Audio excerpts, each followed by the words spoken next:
I'm particularly interested in this idea that history doesn't just take place on land.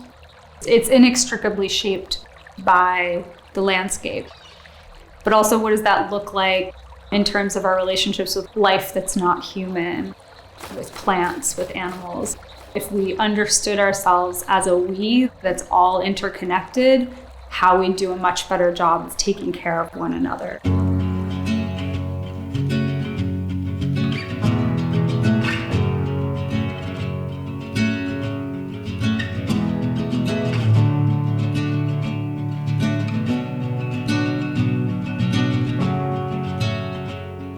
My name is Sasha Wortzel, and I'm an artist and a filmmaker, and I'm currently in residence at Ulite Arts.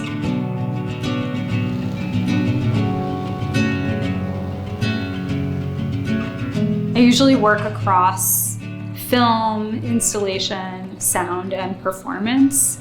So what I'm really interested in my practice is the way in which the past is always haunting or sort of inextricably shaping our present moment.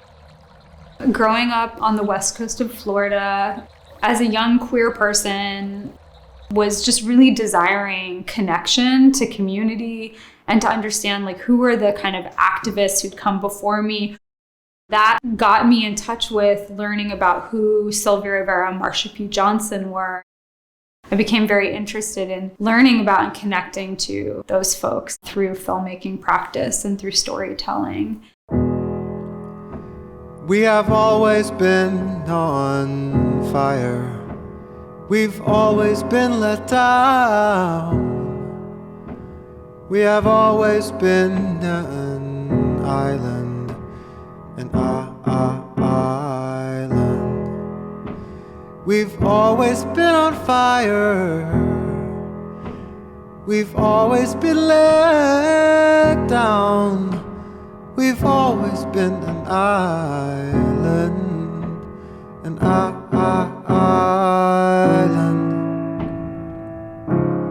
I work a lot with archival materials. I'm really interested in connecting to moments in the past, to people or places and specific sites that have maybe been marginalized in the official record or erased completely. And so I'm interested in sort of mining these gaps in the archive, not to necessarily create something that just perfectly fills them in and corrects them, but to give back to people and the events of the past that are shaping now, but also to kind of interrogate the very processes by which those things get erased. Archival footage and sort of traditional kind of documentary research is often used to be a jumping off point to write a narrative fictional screenplay that maybe imagines, something that happened in the past. For example, in Happy Birthday, Marcia, a film I made with an artist named Tourmaline, we did a ton of archival research, mostly not in traditional archives, because the people that we were making the film about, their lives weren't really archived. So we were finding materials, footage, photographs, doing interviews, and then all of that was used to inform a script writing process. And we wrote a script, cast actors, and shot a narrative film.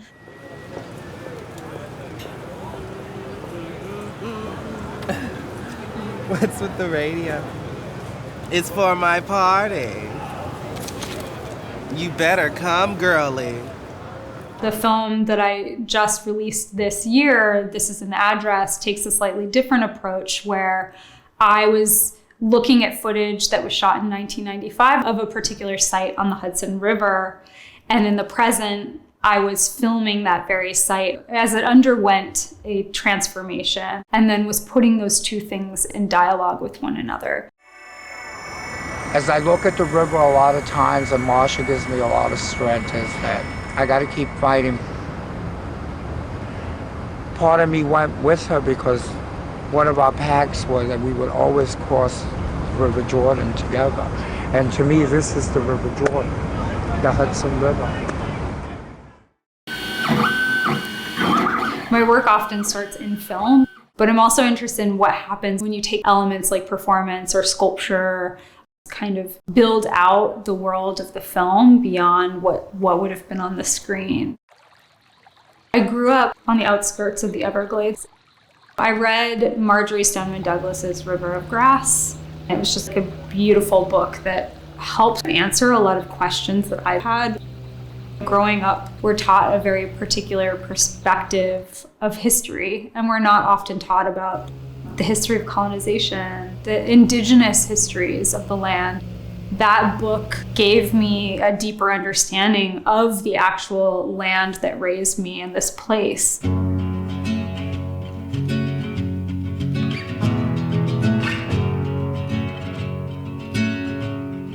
I typically work specifically from the communities or places that I already am embedded in or have a relationship to.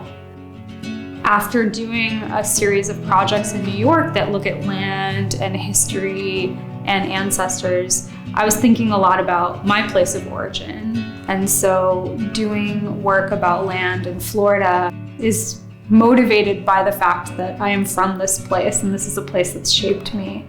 And so I want to be in conversation with what's happening here.